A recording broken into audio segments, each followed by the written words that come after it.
What's up everybody, I hope you're all doing well and having a good day. Welcome to another video. And we are making absolutely nuts progress through Shadowbringers. I cannot put it down. I feel like every day I just get the itch to play more. And when I start the MSQ, I just can't put it down. I can't stop. And I feel like I'm steamrolling through it. And I want to slow down and take it in more, but I just can't stop playing it. I think we've done 3 whole areas since the last video, since part 1. So there's a hell of a lot to cover here. So welcome, let's get straight into Final Fantasy XIV Shadowbringers part 2.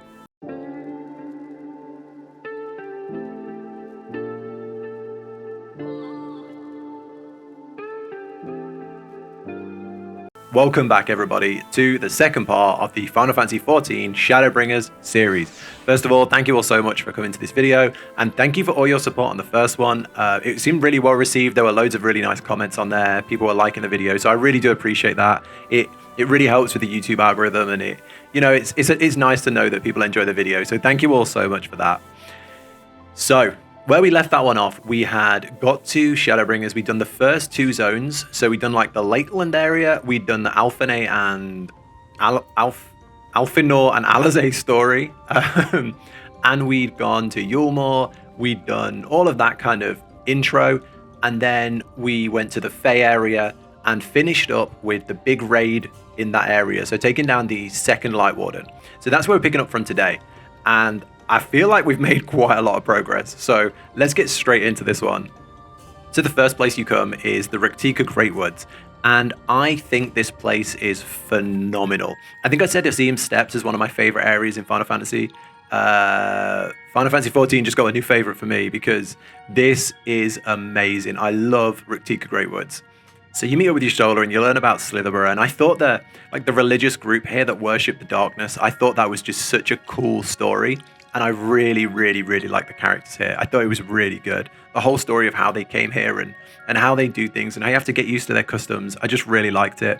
And then you go out into the open world and you hear Lahee and the music is just banging. And then you meet Emma, and I'm going to get on to Emma because I think he's an incredible character. Just how they wove the story into this area and how they broke it up so well was just really good.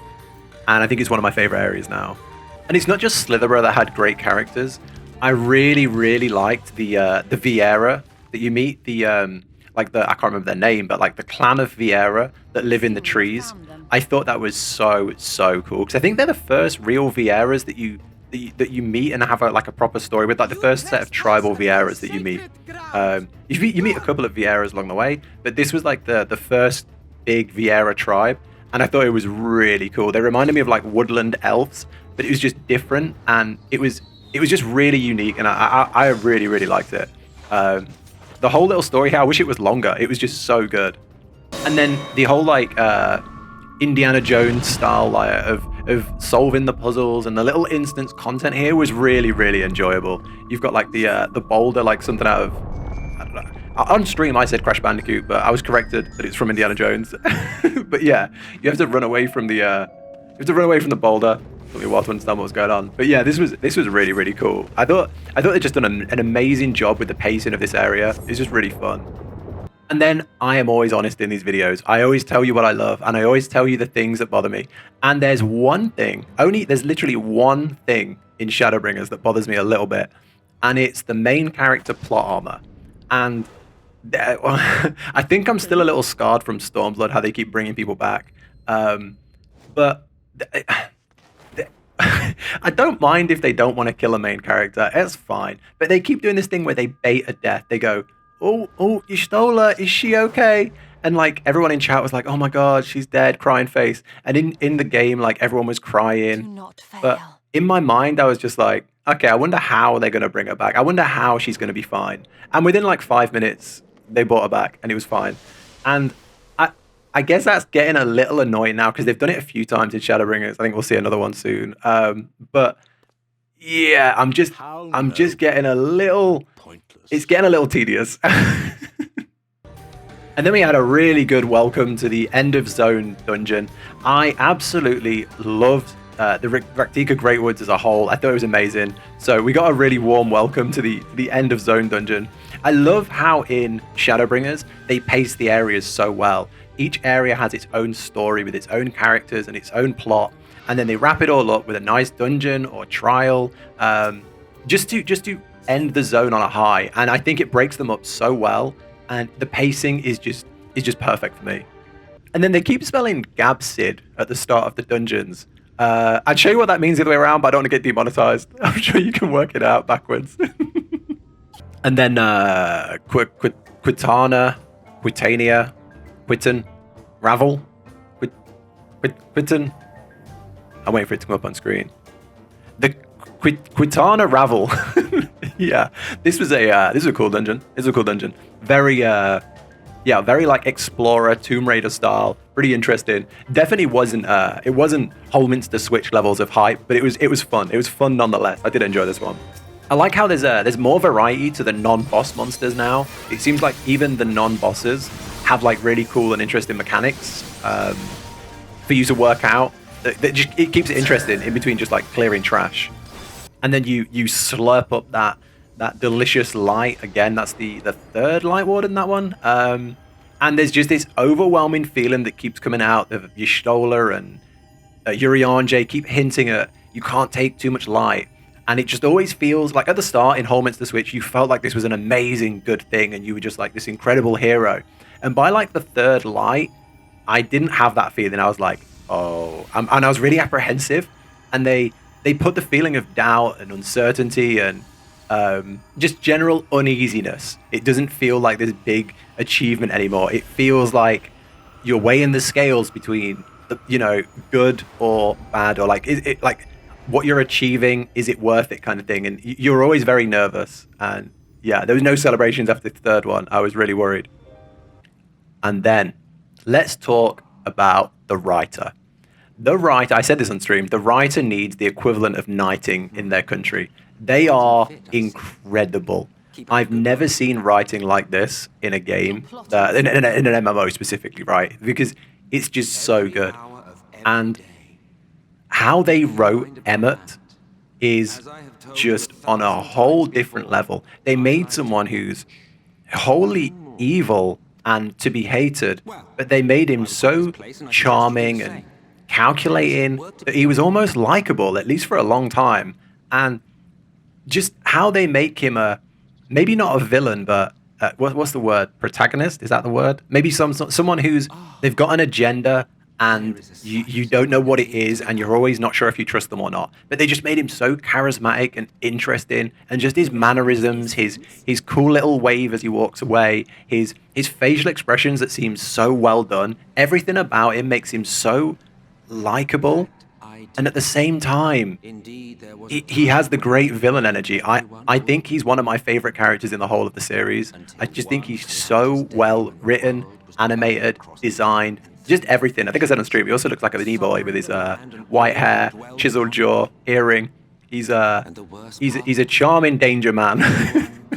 And the lore he drops is phenomenal. I literally had to go back into the event list and read it all again, because it blew my mind. The whole way through the game, you're thinking that Ascians are just these evil for the sake of being evil, because they want to just destroy the world. And you never know, you never have any idea why. And then you realize that they were this like elite race of people that could pretty much live forever. And they see you as shattered shards of themselves that they need to put back together. And I mean, we have a running joke on stream that I may be evil, but I kind of felt for him, and I kind of felt you see why he's doing what he's doing. And it kind of makes sense when you realize that he sees Heidelin as the villain, the one who ruined his perfect life and killed his friends. And it's just so well written and so well told that I felt for the guy. I thought it was really, really, really good. This was a key moment that I would say makes Shadowbringers one of the best series, the best expansions in the game, for things like this that you're not expecting. And I spent the whole rest of the day thinking back on ARR, when you first met the Scions, when you first met the when you first met the Ascians, and all the key moments, and trying to rethink like what they said. Was there any clues? Did it tie in? And were they building this whole story from ARR? when you first met Lahee, why was he trying to do the rejoining? Why was he trying to bring about the calamity and everything? And then Hydaelyn, is Hydaelyn evil? And I was just thinking about this lore drop for probably 3 days. I thought it was incredible. It was so well done. And then shout out to one of the best voice actors in the whole of Shadowbringers. This voice actor, I don't know who it is, but they put across so much emotion in this scene that it kind of shook me a bit. I wasn't expecting it. They are extremely talented and so good at portraying this character. I wasn't expecting it. Came out of left field and it was amazing. Goddamn far! I could have sworn the end was in sight, and now they will never see it. Just absolutely flawless performance. The whole production value in Shadowbringers is just on a whole different level. It's like a new game. It's like a completely different game to everything before it. And then when I'm not playing the MSQ, I'm completely hooked on Eureka. Can't stop going to Eureka. Can't stop. Whenever I'm a little stressed out or a little tired or I just want a little break, I just go to Eureka and just smash monsters for hours. I don't even look at the experience. I don't even look at my level. I just find something a higher level than me and just zone out until I hear the ding. And it's just so relaxing, so peaceful. I know it's not the most liked area because it's very grindy, but I'm really enjoying it. I just unlocked the second area, Pagos, which I think is 20 to 35. I'm like level 26 or 27 now, working on the next stage of my Eureka weapon, and I just love it. I just absolutely love it. I've heard that Bosja is even better, but I guess we'll see soon. I'm not there yet, but I'm loving Eureka. I love it for what it is. I think it's designed for people like me that just love a grind, maybe, but I'm so happy here. I spent so long here. And I'm enjoying the little story with Kryl and the upgrading the weapons with Geralt and how you like, there's now a new thing where you get like a kettle and it fills up with magic as you fight, and then you turn them into crystals, and there's like monsters that evolve, and there's fates. There's just so much going on, and yeah, I'm all for it. I think this is a great place. And then the story takes you to a small mining town of, I think it's called Twine in the next area. And of all the areas in Shadowbringers, this is probably the one I didn't get into the most. This was definitely the one where the story didn't grip me as much. I get the story they were trying to tell, a sad story of like the miner who the town was in ruins and he lost his wife. And it was an interesting story, but it never gripped me like the other areas did. I think it's because it was trying to tell a slow, sad story rather than a high-paced, epic story. And yeah, I get what they were doing, but this one wasn't my favorite area. It was definitely the lullest part of the MSQ so far. But it didn't go on for too long. It was a pretty short area. I think I knocked it out in a few hours, so it was fine. It was an okay area. My favorite guy here was Jarek, who loves minecarts, with this infamous line. I can at least show you the trolley car we have here if you like. You could give it a stroke or two. It has some very smooth wood.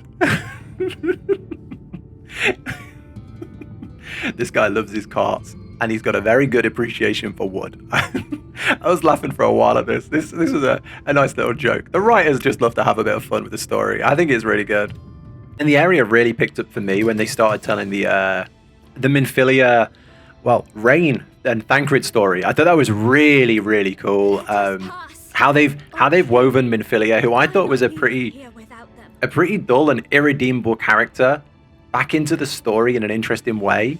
I think is really good. And then like the father-daughter relationship, like the protective father with Thancred, tying into the other father figure, Ranjit. I thought this was a really cool part of the story. The fight itself was epic. I love that they let you play with the main characters. I think it's great. I think it's really good. Like we've played with Alphanor, Hien, now we've played with Thancred. I just think it's so cool playing as the other characters and seeing their abilities. It took me longer than I'd like to admit to realize that Thancred doesn't have ether, and that when he was going invisible in this fight, he was technically kind of like giving his life force. I thought that was a really interesting play on this scenario, and it wasn't until the end I realized that had been happening. So yeah, this is a really cool fight, and you see more of Ranjit, which seems to be a completely unique character. Then it ends like this, and I think you know what's coming if you saw earlier in the video. This really frustrated me. So yeah, I'm not into this this baited death, because he gets a whole death monologue, and it is actually a really good death monologue, how he did what he did and he gave his life force to protect her, and it was like the ultimate dad sacrifice. It was really good. But then he's fine afterwards. So I've got no patience for these now, and it's kind of really brushing me up the wrong way. I'd love to know in the comment section how you feel about these, because they do it a lot, and I just want to know, like, do you like getting like really emotional about this and then getting your character back? Is it like the best of both worlds because you get an almost death and you get the character back? Or does it frustrate you as well that they keep baiting it and pretending? Because it's getting like The Boy You Cried Wolf, where someone's going to die and I'm just going to go, yeah, they'll probably be fine. They'll probably be back. And I'm not even going to realize that they're actually dead. So I would love to know in the comments what you think of these baited almost deaths kind of thing. I'd love to know. And moving on though, this was amazing. This was really, really, really good. We never knew what the Oracle of Light really meant. We knew she had some sort of power over the light, but never knew, I thought maybe it was like a fighting power or a magic power, but you realize that the Warriors of Darkness collectively were giving their power to her, or like imbuing the power together, or they were empowering her or something to help stem the flood. Because I'm not sure if I got this wrong, but without her and those sacrifices, they wouldn't have been able to stop the flood here. And like they kind of froze the flood, and it would have taken over the whole of the world. So is that what was going on here? Yeah, I wasn't too sure, but Ardbert, again, he is just such a sad tale. It's really gets me emotional. He's just dealt all the bad cards. He's sacrificed. He doesn't get the ultimate hero sacrifice like all his party members, and he has to stay for all those years as a ghost, hoping in the future something's going to happen. It's so sad. I think Ardbert is one of the best characters. I think he's phenomenal. But it's just such a sad story. It's just so sad how his story has been told. I think it's amazing. And then on to the next dungeon, Malikah's Well. This is a good one. This is fun. I'm gonna stop comparing everything to the very first dungeon of Shadowbringers because it's my favorite, and I think nothing will top it because it was so epic. But yeah, this was another good one. This was another fun dungeon. This fight especially was one of my favorites. The Talos fight. This was really cool. I love like how he did the water and it like rose up, and then he did like the circular motion where he'd like churn them out. It wasn't like super hard, but it was really fun. I really liked this one. This was one of my favorite fights in Shadowbringers for some reason. I don't know. I think it was just visually and with the music in the background, it was just really pleasing. It was just a really fun and get your heart pumping. It was just a really good fight. And then the ending as well. This fight was great. This was a great fight. You had like the lasers that would come out in different directions, and then you'd spawn the feathers, and then they'd fly out in different directions, and there was a lot going on. It was all. I don't know if it's new. Maybe it's even something I haven't done before. But the visual look of the mechanic is just really good. I think they took a mechanic that already exists and just made it look really cool. Yeah, overall I think this was a really good dungeon. Just because of the fights. The aesthetic was like fine, but the fights were really fun. And then four light wardens. Too much. Heartburn. This was yeah, you could see something was going wrong here. You could see it wasn't all good anymore. It's building to something, isn't it? And then we ran this dungeon with with friends. We don't really use trusts on stream, but we ran it with some friends. And it's always a good laugh. If you want to check out the stream, I'll link it down below. We've had people try and make their characters like the characters in the dungeon. So we've got Mini Thancred, the Gunbreaker, playing as Thancred, which was a really good look. And then we've got Mini Ryne playing as Ryne, which was again perfect. And then we didn't have a Uriange. So we had an Aura Ange. Does that work? I think it works. So yeah, we had. I thought this was really funny. Great job everyone for pulling this off. This is great. And then throughout the whole game, you're just always wanting more. You're always wanting more answers. They give you a little bit, and then they leave it in mystery. But in Shadowbringers, Emma is the deliverer of lore. He's just opening it all up. He's letting you read it, and he's explaining it in a really good way. And he pretty much doesn't leave anything out of when if he wants to explain a certain thing, you get it all. And I think it's really, really good. I had to stop and pause this so many times because I was trying to piece it all together and work it all out. I think this is just such a good moral dilemma that doesn't have a yes or no black and white answer, because they did have this perfect life apparently where they lived forever and he had friends and family, and it was just torn apart and it was split into 13, 14 shards. And what he's doing is wrong, and you can say it's wrong and what he's doing is awful and horrible.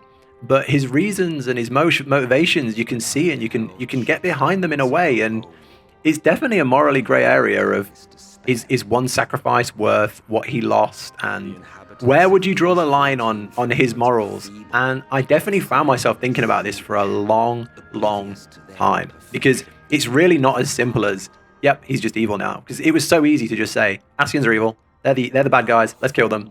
But it's not anymore. There is something else to it.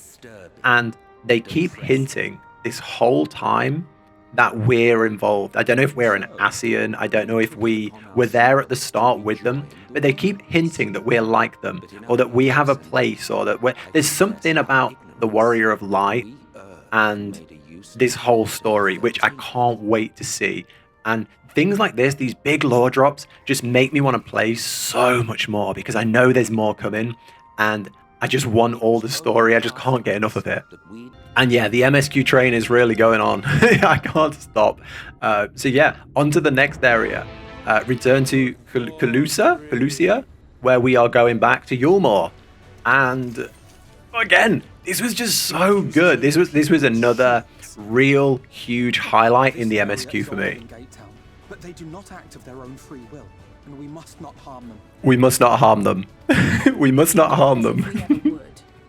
And here we see the Warrior of Light and the other Scions not harming the civilians. I don't know if I misinterpreted this, but I thought we weren't hurting them. But yeah, we went in there and kicked ass. But I guess we critically wounded them to a point where they're fine, but they're not fighting anymore.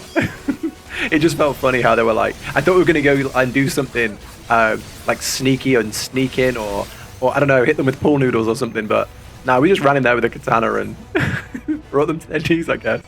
But this was great. This is a really, really good instance. The solo instances in Shadowbringers are amazing. Everyone's unique, everyone's good, and I like them all so far. Ranjit's dead. Ranjit's dead. I thought Ranjit was a really interesting character. He was very unique, very interesting, and a really good villain. I wanted more Ranjit. I think they undersold him. They should have used him more. I thought he was a really cool character. Maybe that's an unpopular opinion. And I also think he would have fit in really well in Stormblood. But he was a cool character. Shame he's gone. He was really interesting. And then we're treated to one of the most haunting scenes since the whole Tesleen thing. We learned that Mule is them eating Sin Eaters so that they can control them, and that's why they're all zombie-like. And then we see Vorthri stuffing his face on Sin Eaters. This was so dark, so weird, so creepy, so just weird, and I loved it. And then the nipple face woke up, grew wings, and he flew away. Just completely bizarre, completely weird. Something you don't see in normal games. Just completely unusual. I thought this was really, really cool. Really cool. And he flies off to Mount Gulg. Just bonkers. Absolutely crazy. I love it. And then to reach him, you have to build a giant robot. So you need the help of the dwarves. So you go up to the little dwarven town, which is a cool little idea. I think I need to see more of them because they haven't grown on me just yet. The Lally Ho guys. But yeah, I've heard they're a beast tribe as well. So there seems to be a lot of love for them. We were greeted by a large group of Lalifell dwarves. You guys always make this so much fun. But yeah, this little area, I really want to do more quests here because I want to get to know them better. They seem really interesting, but we only speak to them for like, you get like one quest with them and then you leave. So I do want to come back here, unlock them as a beast tribe, do their side quests and get to know them more, because I think they're a cool little I don't know if they're linked to Lalafels or if they are just dwarves, but they seem to have a lot of mannerisms, same as at Lalafels. So I want to unlock their story a bit more and get to know them more. And then the Lalafels took great pleasure in taunting me and showing me there's a Lalafel-only room or housing area or something. I don't know. It seems pretty fun. It's cool that they do stuff like that for different races. Very funny though. Very, very cool. What's in there? Please tell me what's in there. I want to see. But I don't want to be a Lalafell. And then many of you thought my first level 80 would be a Fisher. They are 76, I think. But we got our first ever level 80 character here. And it was a Samurai. And I love the Samurai. I really like the melee classes the most. Dragoon was a lot of fun. But I thought I wanted to try Samurai. And Samurai, I really enjoyed their AoE more. And the what's the word? The weaving. I thought the weaving on Samurai was more fun. So I kept it going and got it all the way to 80. And I just absolutely love it as a class. I think it's so much fun to play. And someone gifted me the Exarch gear, which just absolutely blew me away. I think this looks incredible. The gear in this game, like glam itself is really good. And I'm a big fan of like glam plates and making your character look cool in like casual clothes, things like that. But to see like my first piece of end game gear, I guess, I don't know how competitive this gear is, but it looks incredible. And to think like if I was working towards, I didn't work towards this is a gift, but if I was to work towards a piece of gear and it looked this good, it would be just so rewarding. And it's the same with the relic weapons, because they look so good. I'll grind them for days, weeks, months. I think that's a great part of the game. The gear just looks so good. And coming from World of Warcraft, where the graphics don't hold up anymore, and the gear, what little gear there is in the game now, doesn't seem to have the cool aesthetic pop that you see in Final Fantasy. So it's so nice to see that they are putting a ton of work into the end game gear sets, or like the level 80 gear sets. I was happy to take this as a gift because I feel like I'm not going to see Shadowbringers endgame, because by the time I finish the MSQ, Endwalker will already be out. So I'm looking forward, now I know how cool they look, to get into would it be 90 in Endwalker, and being with you all and going through and grinding for these cool pieces and working on relic weapons as they're current and working on hard content to try and get really cool items. So seeing this set just really gave me the excitement to know what's coming. And speaking of excitement, if you've seen my Stormblood series, you'll know how I feel about a certain samurai wielding character.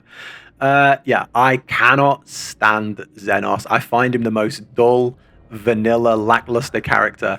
And now there's two of them. We've got Asian Xenos, the meatbag, and then we've got real Xenos, the friend. I don't get what they're doing with the Guardian story. It feels a bit, I don't know, it's running in the background. I don't know what's going on. They're now going to try and attack the Alliance while we're away, while our bodies are like unpossessed in the real world. I don't care. I thought Stormblood was terrible, so I don't care for the Garlean story anymore. But I have faith in the Shadowbringers writer. I have faith that they can redeem the Garlean story and make it exciting, and maybe even redeem Xenos. I've got hope. I've got full faith and trust in the writer for Shadowbringers. I think it's a she. Correct me if I'm wrong, but I think she's a legend. She is a incredible and extremely talented writer that can work magic. So I trust they can make this a good story. But yeah, Xenos is back. And then I was not expecting how epic this robot would be. I was like, this is a lot of effort for a big robot. I thought it would be like 3 or 4 times the size of a normal golem. Are they called golems? Whatever the robot is. I thought it'd be like 3 or 4 times the size of a normal robot, and it would jump in the air and like drag the floating island back down to Earth. I don't know what I was thinking, but this is literally like, you know, God of War, Pacific Rim style monster that is just gargantua in size that I could never have predicted. So yeah, fair play to them. This was a big shock, so epic, and it's one of those just unforgettable moments that just defines the area. I thought it was so cool. And when I said the story has got me, it's phenomenal, and I cannot stop. You can see now, this is all in a week. So we got to Mount Gulg. I just can't put the game down. It's just completely engrossed me. So yeah, we got to Mount Gulg, and This was great. This was really, really good. If I had to say, like, So it is he. if I had to compare this to the trial after it, I'd say the dungeon's even better. Defile my new paradise. This dungeon leading up to Vorthree was so good. I love fighting the Sin Eaters. So the Sin Eaters mixed with Vorthree screaming at you all the way along. Plus you're climbing up the giant rock robot monster thing. I just thought it was amazing. I want to do it again. It was just so good. I just want more of it. I just want to keep playing it. It was just so epic on a level that Shadowbringers set the precedent early of like epicness, and they just keep delivering. This brought me straight back. I'd say this may even be better than Holminster Switch. I know, controversial maybe. And then halfway up this rock, you just get this weird twist where I genuinely thought my computer was bugging out and it like wasn't showing textures.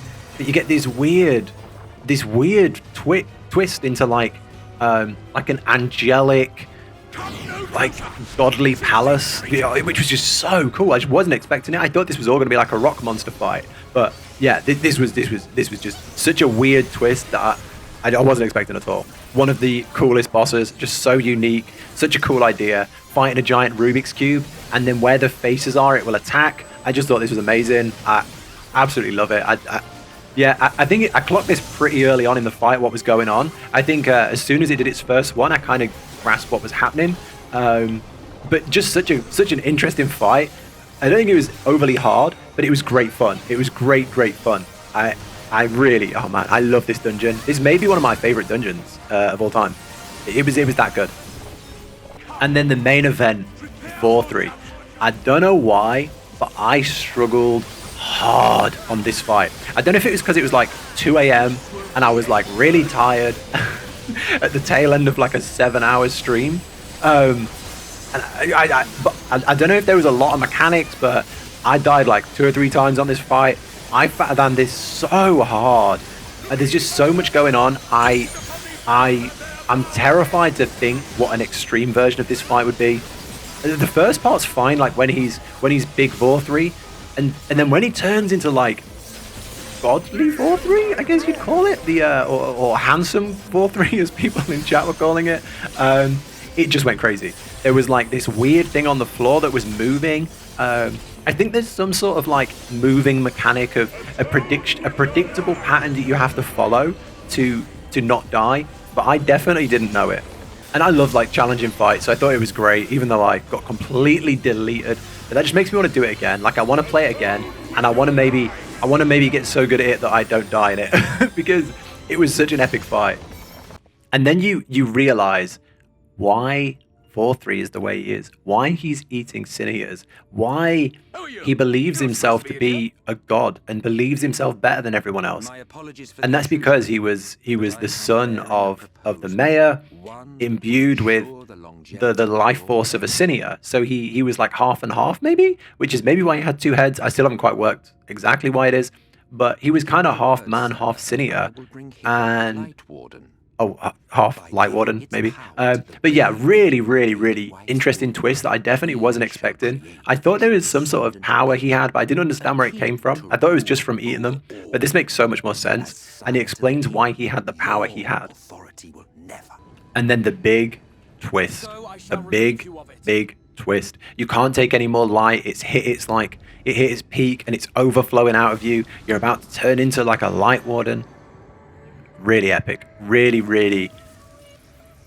crazy ending where the Crystal Exarch was gonna relieve you of the power, and I was a little untrusting of the Crystal Exarch. I wasn't sure if he was a good guy, but yeah, it turns out he was. It turns out that he had this master plan of if it all goes wrong, he'll take the power and just take it out of the world. And I think he was gonna take it to the void and just let it disappear. Just burst out into nothingness, which is like the ultimate sacrifice, which would have been an amazing ending, if not for Emma. And I predicted who this was right back at the start of Crystal Tower, like in my very first, when I watched the trailer pretty much, I had an idea that's who it was, but the longer it went on, the more I thought it wasn't. When we finally saw him, wow, they all came rushing back. This was emotional. This is emotional as hell. I didn't find it that sad I just found it just a little emotional, just a little Thank you. heartwarming, I guess would be the word. I don't know. It definitely gave me goosebumps until this happened. I never was expecting this, and it's been a day since I've played this now, and I still don't know how to process what happened here. I thought Emmett was one of my favorite characters. I thought he was incredible, but now the guy's just a mystery. And then Only those who possess the royal eye of the oligarch I ended my stream kind of speechless, no idea what was going on, and I just couldn't put words to how I was feeling. And it's a day later, and I still can't. I still don't know how to process how I feel. It was just so not what you wanted, and just not rewarding. And I just left it feeling hopelessness and like despair, and everything just went back to square one. Like, you got Graha back, and now they're not dead, but they're gone again. And you got all the light, you got all the light wardens, but then you're now the bringer of light, and you brought light back to everywhere. And you've got Emma, who was turning out to be quite a nice guy, but he's not. He's still a dick. So I just feel like we've made so much progress, and now it's like we're back at square one, and I just really feel lost. And all I want to do is load up the game and keep playing, because I want to see where it goes from here. A lot of people said once you start playing Shadowbringers, you won't be able to stop. And I've never had that issue in Final Fantasy. I've always been able to take good breaks and stop the MSQ and do side content. But I get it. I get it now. It grabs you. It completely draws you in. And you're always just one more quest. I just one more quest. Oh, a new zone. Oh, I just go unlock it. Oh, there's a dungeon. Oh, I just do that. And then there's a big cutscene. It's oh, I'll just see where this goes. And I can never get off. I can never stop. It's just too good. And I think it comes down to the writing and the pacing. It's perfect. If you made it to the end of the video, thank you so much. You're a legend. This has been a long one. It's like 40 minutes. So yeah, thank you so much. This expansion is so much better than I ever thought it could be. It's just so good, and I never expected it would draw me in as much as it has. But yeah, I love it. There are certain areas where I'm maybe critical, or I say I didn't like a certain thing. That's just because I'm comparing it to the rest of Shadowbringers, and the bar's so high that if a certain character I don't like, it doesn't matter, because it's a part of an amazing experience. And if there's a zone which is a little slow, it's because everything else is incredible. So yeah, overall, this is the best expansion. I never thought it would be better than Heavensward, but it's completely off the charts. It's amazing. You were all right. Everyone who said, I can't wait till you get to Shadowbringers, you're gonna love it. You were right. You were right. I'm glad we're here. I'm gonna wrap it up here. It's gone on long enough. Take care, everybody. Thank you so much for watching the video, and I will catch you in the next one.